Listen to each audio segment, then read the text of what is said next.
and knowing this guy a really long time.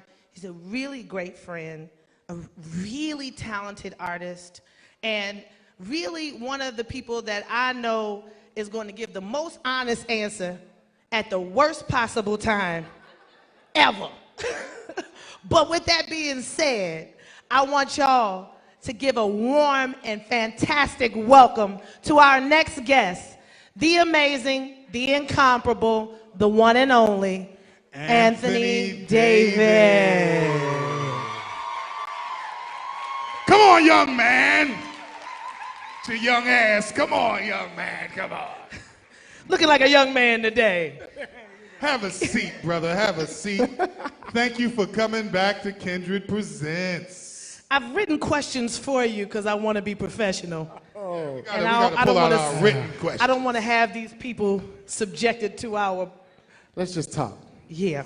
When you start saying incomparable, that's some old people shit right there. So. Incomparable. Woo, it's a nice adjective. Incomparable is some real stuff because you already know that privately I've told you you're one of my favorite songwriters.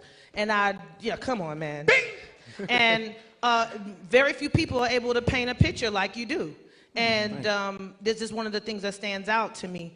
You might as well tell the people when you started songwriting and if you even remember the first thing you ever wrote. Oh, right. Oh, give me a clue where you're going. Huh? Give me a clue where you're going, where I need to. Shit, he started me in the songwriting game. I mean, in the sense of like the industry and whatnot. When I moved to Atlanta, I met this lady, India Arie. And that's all y'all got for India Arie? Yeah, right. Damn. I know, right? How quickly they forget. But then what's funny is, I don't know where the time goes, but at some point I met him when we was both drunk at a club in Atlanta. Telling all the business. Yeah, and then he was the first person I knew that like made records. So then randomly I called him up on his pager. Yeah, I did. I had a pager. I hit him on the pager. Yes. And I was like, yo, you should come by and listen. Me and my friend are writing songs. And he came through and heard India, some of the stuff we were working on at the time. And then he motivated me and her to get involved in the record business. And so that was that. Yes, indeed. Somebody turn your phone off, please. Turn your phone off. Shit is ringing. I hear Kima's song, Love Me Back, playing on somebody's phone right now. She said, thank you. They done downloaded your shit, Kima. I love it. I'm glad that you mentioned that, but I wasn't expecting you to mention that. But I have to go back to that moment of going over to his house and hearing India Arie sing for the first time. She sang a song called India's Song. Right. And I'll never forget that the bumps on my arms were standing up. You started from crying. Hearing this beautiful tone of this beautiful sister singing, India, India, India. He cried. It was amazing, man. I mean, it was like an out-of-body experience hearing this sister sing. But the funny part is that song really made its rounds in a lot of ways and really kind of is what ended up allowing us to meet. Because I heard that song through a brother named Carl, who at the time was working Carl Carter, and who at the time was working in Atlanta. And he played me that song, that same song. And that's before we was married. Yeah, and that song met. That song made me come to Atlanta, which is when I met you. Right. We were freestyling in the studio somewhere. Yes, we were. I was like, let me try to hold my own with these people because they talented. I don't know what's going on up in here. Right. But you and India have done so much work together. I don't know if you guys know, Anthony has written several songs for India. And Part of My Life, There's Hope. Right. Hits. Indeed. And have you guys ever thought about doing a whole duet record like on some Roberta and Donnie? She did the Words record with you, which was your first single. Yeah. No, I mean, yeah and no. Like we're friends. That's my sister, and then we I don't know. We were doing that when we did a lot of stuff together and we hung out a lot together. I don't think we would really just be sitting in a room to write songs. You know what I mean? Just to write songs. I don't know. We never thought about it like that. So I don't see it. You know what I mean? I'm just saying. I think you guys are both songwriters that I've enjoyed over the years. That leads into my question because, you know, you're a solo artist, but almost every one of the records that you have that have done extremely well as hit songs has featured a collaborator. Yeah. So I wonder, you know, does that present a challenge for you when performing any of those records? Oh, no, because I figured out a way to perform them. Even, to tie it in to both of your questions, even Words, that wasn't really supposed to be a collabo. It was just like, I had this really short song, and she kept bugging me, yo, you need to get India on a song. And this is really short, and I really like it, and I have a verse. So that's how that happened. Mm-hmm. But I don't know, songs that I do as duet so much that I figure out a way to. Oh, you definitely figure out a way. Just do it. But it feels just as good in most Thank instances. you very much. Yeah. So no. You know what I mean? It's interesting to be able to have somebody to have that female voice and that energy on the song, but they are general love songs, and they got such a good vibe that I'm gonna do her verse, so we're gonna do it. That's how we do it. Well, like we, mentioned in the whole Arie thing, now you traveled the world with her.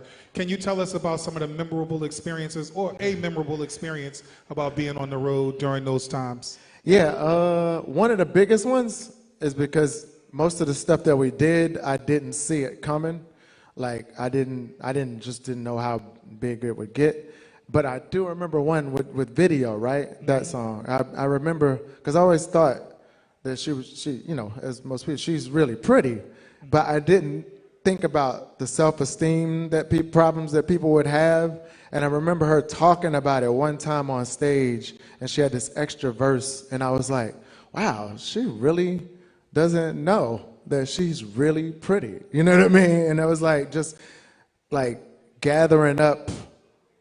I think I just finally saw how people can see themselves, or maybe don't see themselves sometimes. And it just, that moment, I mean, that's not like, maybe that's made a dramatic story, but for me, I remember going, damn, like people don't always know, you know what I mean, how dope they are sometimes. So that particular moment, I just remember the light hitting her a certain way, and I was like, And I thought about that too, because a lot of actual supermodels was like, I ain't built like a supermodel. I'm like, yes, you are. You're a supermodel. Like, but for her to say that from the jump, I didn't gather it. In that moment, I was like, oh, that's why this is resonating with people.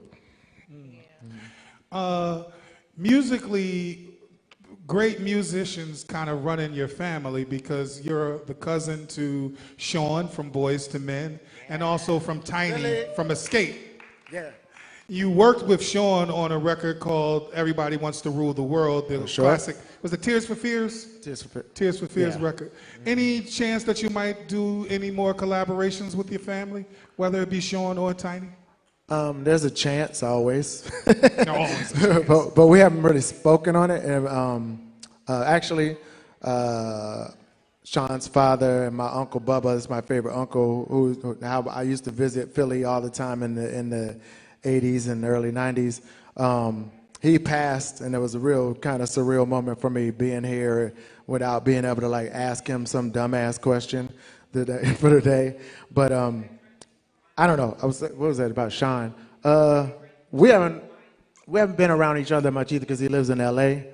So there's always a chance we vibe. Last time we saw each other was the funeral, but there's always a chance. We don't have no animosity. We're kicking it and all that. So. How's Tiny related to you from Escape, actually? I don't think I knew that. We're cousins. It's one of them like weird cousins, like you know what I'm talking about. It's like she's.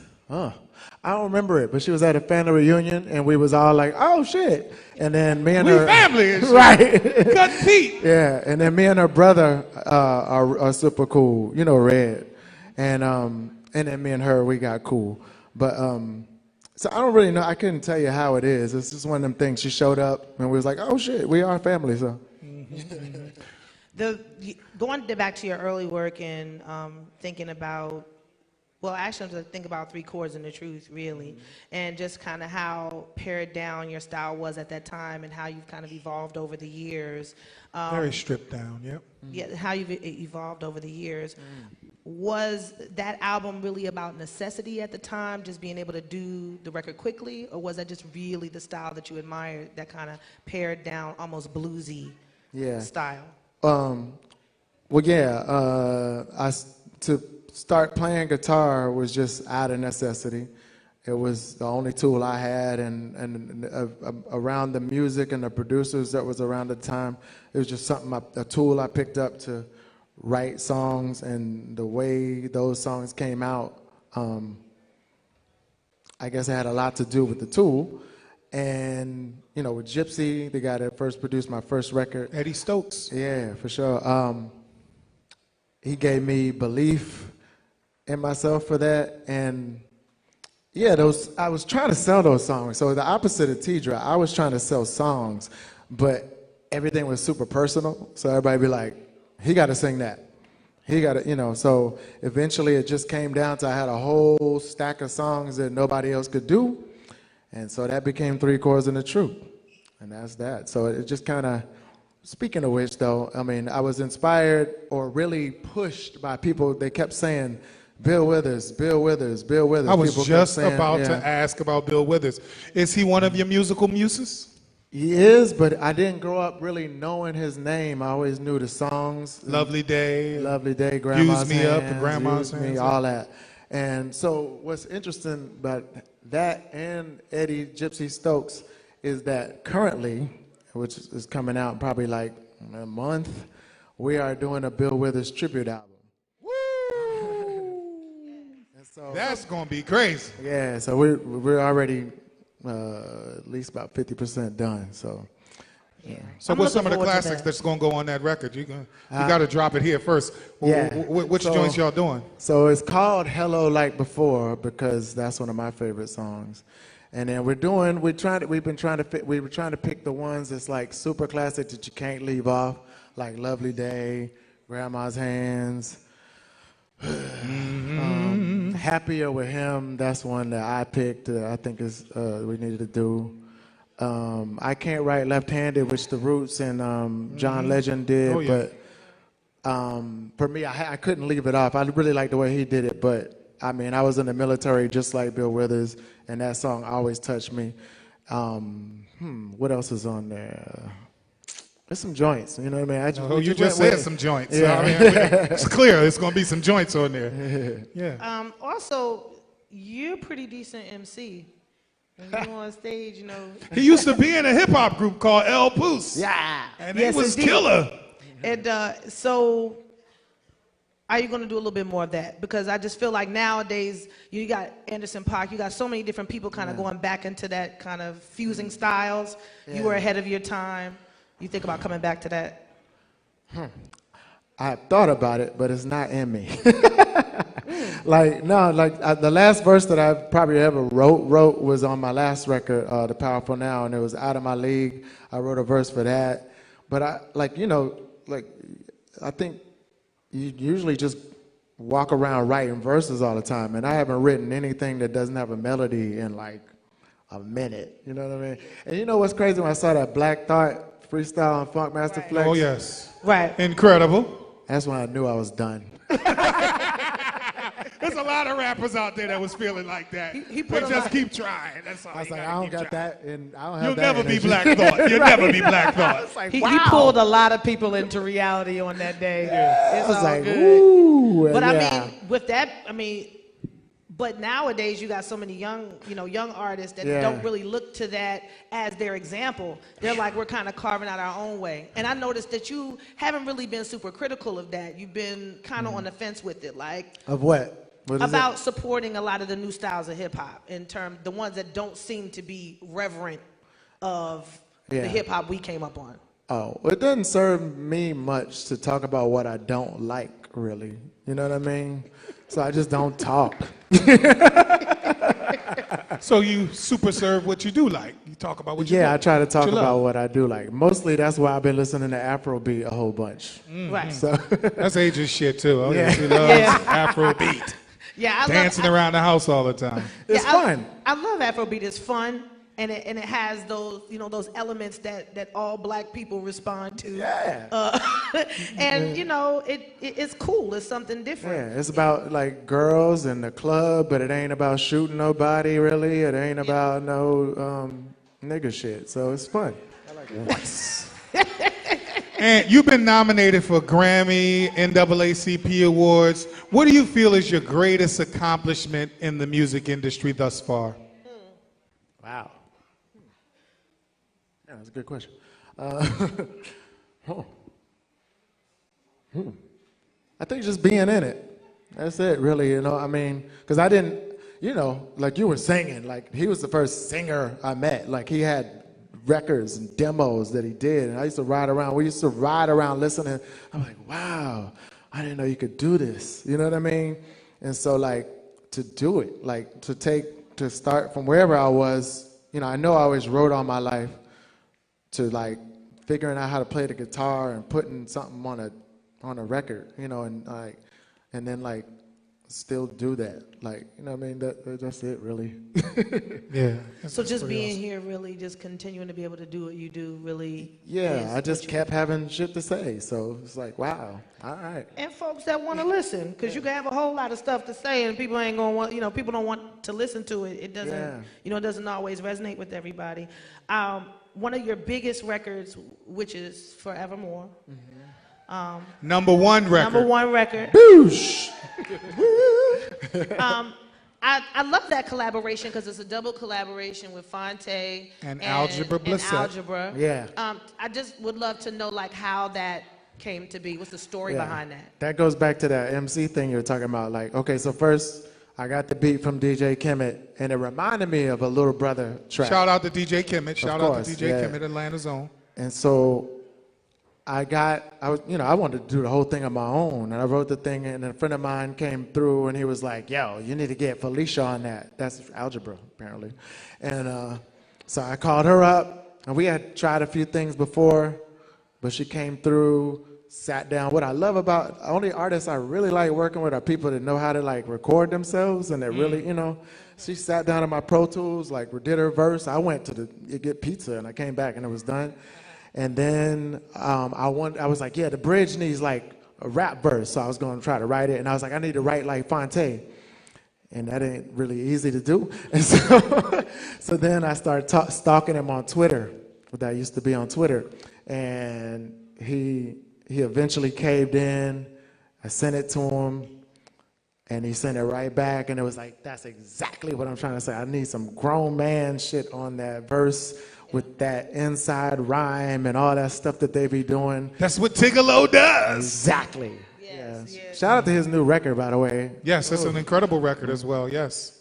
We're trying to get Fonte to come onto the show. Hopefully we'll get him soon. Oh, man, he got to be on here. Yeah. Now, you're a self-contained writer, and you work with various producers. Who would you love to work with that you have not had the opportunity yet? I like Pharrell a lot. Name some people. You got to name the people. Who you want to work with? We was talking about I like him a whole lot. I like Pharrell, I think. That's enough if that's all you can think of at the moment. Right now. That could be an incredible collaboration. I could see it. Yeah, I'm big on him. Yeah, Pharrell and his non-aging behind. Lord have... He is. He really is. It's special. I need to know what type of nighttime serum he's using. He just shaves his face. That's what it is. You don't see that facial hair, so he might be looking old, if he puts some facial hair on his face. Does anyone here follow Anthony David on Instagram, on his social media? If you don't, follow him right now. Everybody watching, Anthony David ATL. Well, one day I'm scrolling down my timeline, and this man took over your Instagram. He look a little bit like you, but but his name is Funk Puddin. This was a while back. Funk Puddin has a shoulder-length Jerry curl, and he seems to be pretty, aggressive in life. Yeah, he's crazy. And I think he used to sing backup for Rick James or something. He's been everywhere with everybody. I'd love you to tell me a little bit about Funk Puddin. Who is he? Well, he's my uncle, but he was staying with me for a while. I had to kick him out because he's just unruly. He wasn't paying rent? Yeah, he wasn't paying no rent, and he's bugging my neighbors. He started bringing the homeless people in the house, doing jam sessions with me. He can't shut up about everything he's ever done with everybody. He put everybody on. And, you know, it's just, I mean, he was doing too much. I think the last part was when he started going to the places that I go to in my neighborhood and fucking with everybody. So I had to just I had to get rid of him. You know, but he actually took over my thing for the pee challenge. Right. He did one of them in my bed. So that was it for him. I love it because, for those of y'all who haven't figured out, Funk Puddin is allegedly also Anthony David. But have you? I did not. On Vine. Yeah, allegedly. But when I saw that, I was like, "Dad, you're pretty talented with the characters and whatnot." These days, anybody can do. You know, characters is a big thing on Instagram. You know, have you ever thought about expanding the Funk Puddin brand? Oh. I hate to say the word brand. I hate that He word. needs his own Instagram. He's got to get his own Instagram. Maybe I should. I never thought about it. I was just having fun, and you know what? Like, now that you say that, I might have to. Tyler Perry was just having fun when he made Medea at one point. Next thing you know, it's $1 billion enterprise. What did Tidra say? Monetize. Yeah, monetize it. Hallelujah. Yeah, I was doing it on Vine for a little while because it was only 6 seconds. So after it started getting to 15 and 30, it was a little harder. I'm going to think about it, though. You can put almost 10 minutes up there now. You just got to do it a minute at a time. Yeah, minute at a time. I take my executive producer credit. I like that. Yeah. You're also Southern boy. Yeah. From the heart. Is there any Savannah, place else? Savannah. Is there any place else that you would like to live? Because you stayed down south. A lot of people go to L.A., New York. You stayed. No, if it's in the States, I'd rather just stay in Atlanta. I like Atlanta. A lot of, you know, I've been to a lot of places, and I like them for what they are, you know. And the thing about Atlanta is, like, I feel like it's mine. Like, I've been a part of building it. I remember being in Brooklyn a lot and being here a lot. This is the first city I'd ever been to. And, like, when you visit these places, they're like, you know, that's your culture. You know what I mean? That's your thing, and I appreciate it. I love it. But as far as Atlanta, that was something I was like, yo, you know, when we got there, it was like this like renaissance of artists going on, and I always just felt like this is something I can build. And even when I moved there, it was like, for the longest, it would be like, I was moving there to see something, and then one day when me in India and all the crew was working, it was like, oh, we came here to see us. You know what I mean? So this is my thing. This is my place. You know. Yeah. So, I love Atlanta for that. If I didn't live there, I would probably be living outside of the country or something. So. And you've done a lot of things in Atlanta. Quite a few different projects in Atlanta. Two things in particular I'd like to talk about is your, number one, your initiative for doing more bike riding. Yeah. And the second thing is your new film festival. Yeah. Oh, well, yeah, the film festival was a brief thing, but I'm going to do it again. And it was just, so, okay, that's a longer story, right? So I have a podcast idea that I'm working on right now. It's called Kingdom Come, and it's about West African history. I study a lot of that. When I'm not writing songs, that affords me the time to sit down and read stuff like that.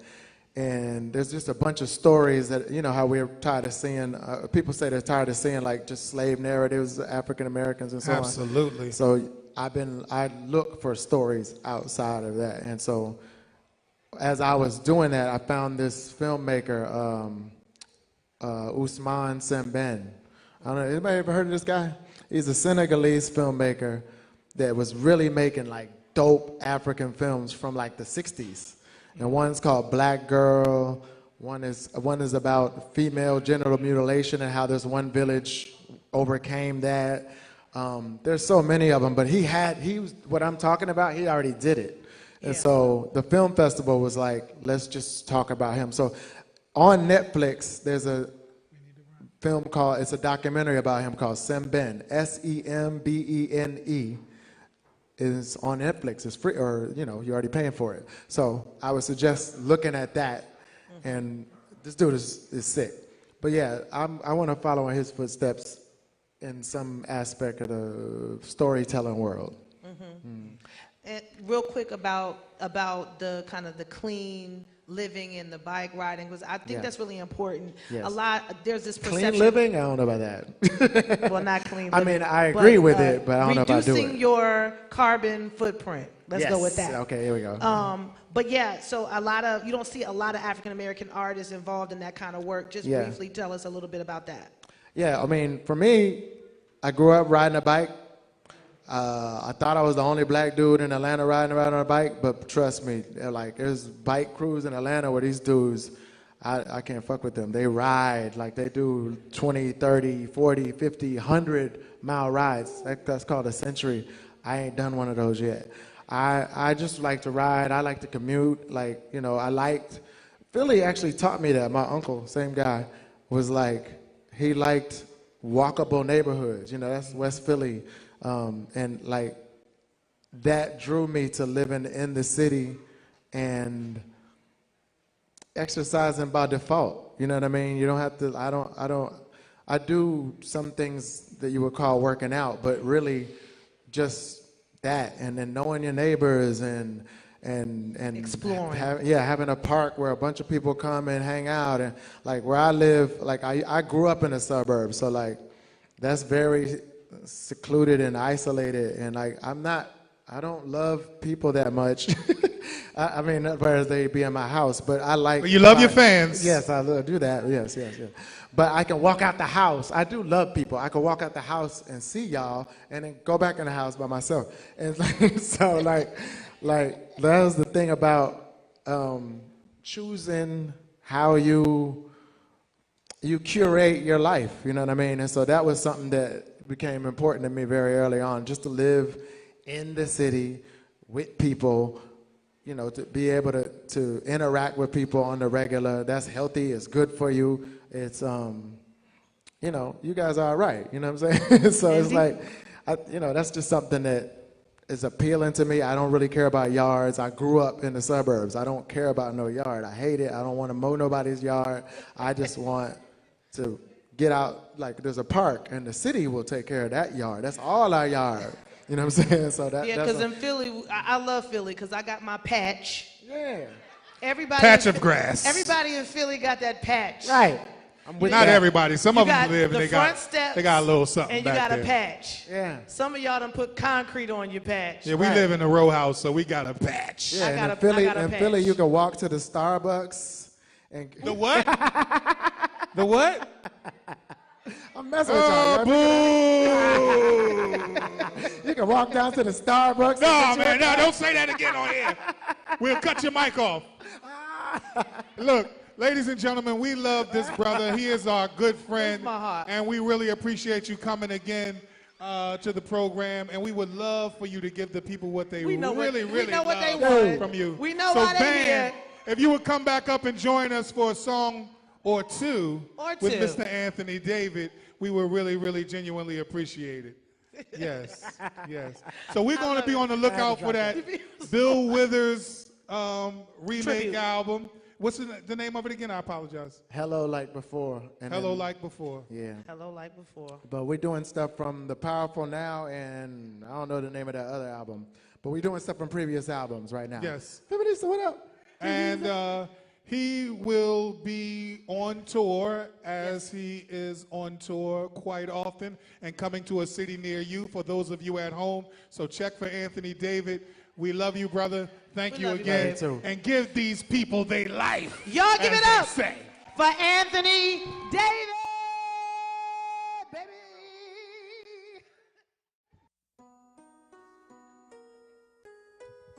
So look, I wrote this song in the dead of winter, but it works real good in the summer as well.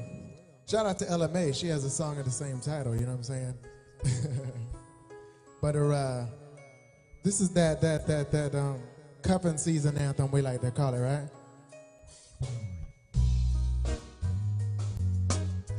Yeah, this is that old school feel, right? Look, we're supposed to be warming each other up in the morning. We're supposed to be loving each other down in the evening time. We're supposed to be making each other breakfast in bed, yeah. We're supposed to be pillow talking, sharing what's on our mind. We're supposed to be pulled up, let the beat rock. We're supposed to be pulled up. We're supposed to be pulled up. Hey. We're supposed to be pulled up, yeah.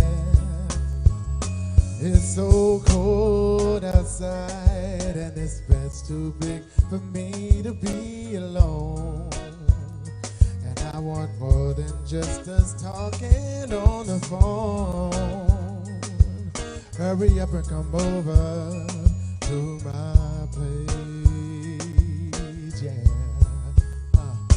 I don't wanna be by myself. Don't neglect me or don't know what I do. Yes, there are others, but I'd rather be with you. I'm just being honest. I'm home to me, girl, yeah. Whoa, we're supposed to be warming each other up in the morning. We're supposed to be loving each other down in the evening time. We're supposed to be making each other breakfast in bed. Yeah.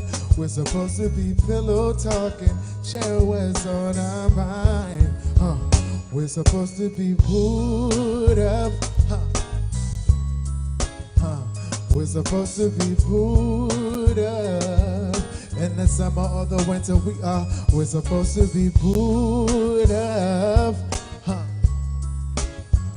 We're supposed to be pulled up. Yeah, my sister Mala ain't here, so we're gonna do it like this.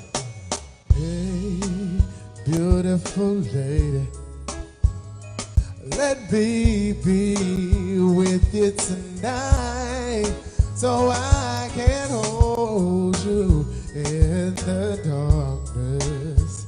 I wanna make you feel alright. Now y'all sing it, go. Ooh. You feel so right, baby, when I hold you down, yeah.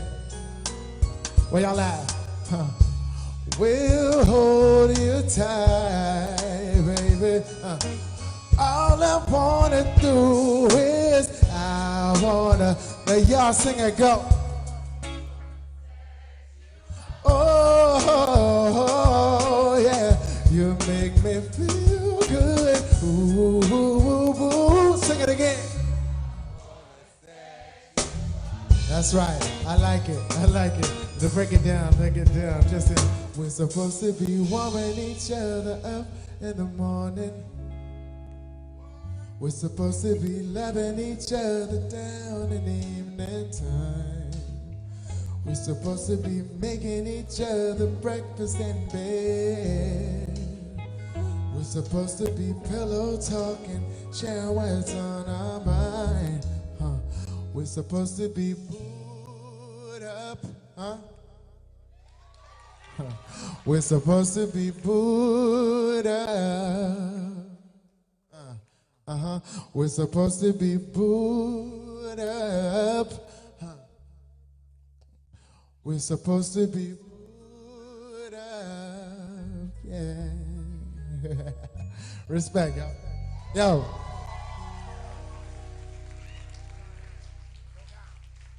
This guy's count. Let's go. You got your sounds?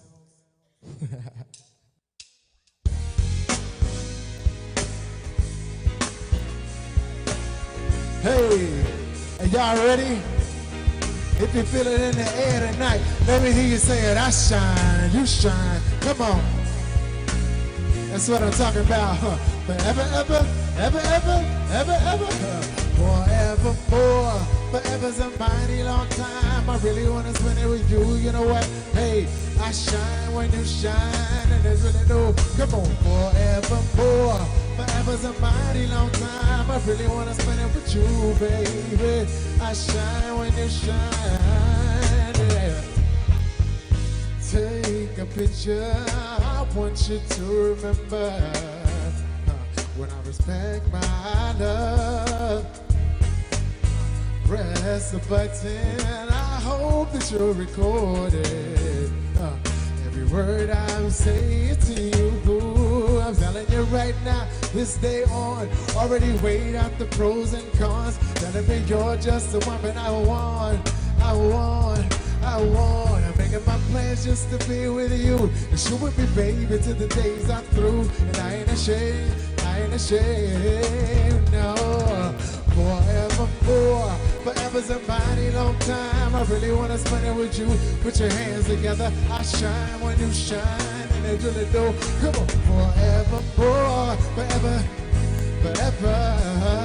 yeah. I shine, you shine, yeah. Pick a tree to carve our name. Let the world know it's not a game. That's longer than a wedding ring. Generations settled from the love we bring. From the seeds we sow. From the time it takes to grow. Long enough to show you I won't let go. Cause without you I'm incomplete. It's like this love song without this. I'm telling you you're just the woman I need. I'm making my plans just to be with you. And you with me, baby, till the days are through. I ain't ashamed, no. Forevermore, forever's a mighty long time. I really wanna spend it with you. Hey, come on, I shine, you shine, and they really know. Forevermore, forever's a mighty long time. I really wanna, yeah, I shine, you shine, yeah. Take a picture off the wall, try to repaint it. Take all the color off, try to reframe it. You want picture perfect, well we ain't it. Cause we painted our own portrait of me and you that can never be tainted. This real living bodies, all colors of the spectrum. Mix a few greens, reds, blues, create some new hues. Rehanging, start over, even though your friends don't doubt you. All them other niggas trying to scout you. Get so tiring, I be lying. I said that I'd be better off without you. When I think of walking out you, smiling away, it made me feel like I'd be lost without you. Me and you are the only threats to us. The death to us, I'm standing next to you. Forever's a mighty long. I really wanna spend it with you. Come on, you shine and it really do. Forever, forever, yeah. I shine, you shine. Everybody in the place, come on. Let me hear you say, I shine, you shine. Come on. Let me hear you say, I shine, you shine. Come on. Everybody say, I shine, you shine, yeah.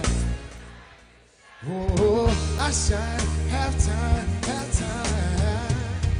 forevermore. Forever's a mighty long time. I really wanna spend it with you. I shine when you shine, and there's really no forevermore. Forever's a mighty long time. We're gonna take it back real quick, listen.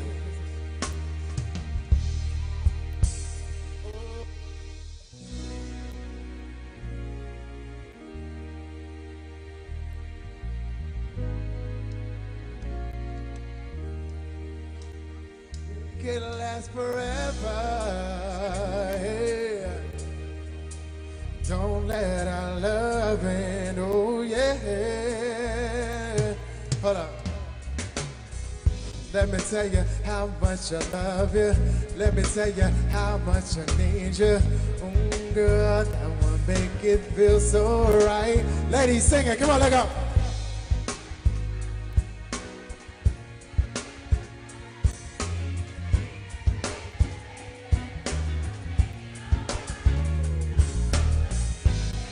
Say,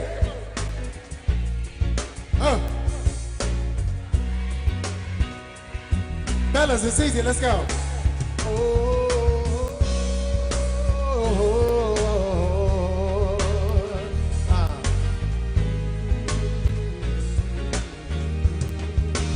Don't let our love make it last forever, forever and ever, forevermore. Forever's a mighty long time, and I really want to spend it with you. I shine when you shine, and there's really no substitute. Forevermore. Forever's a mighty long time, and I really wanna spend it with you. Yeah, forevermore. Love and respect, Philly, all the time.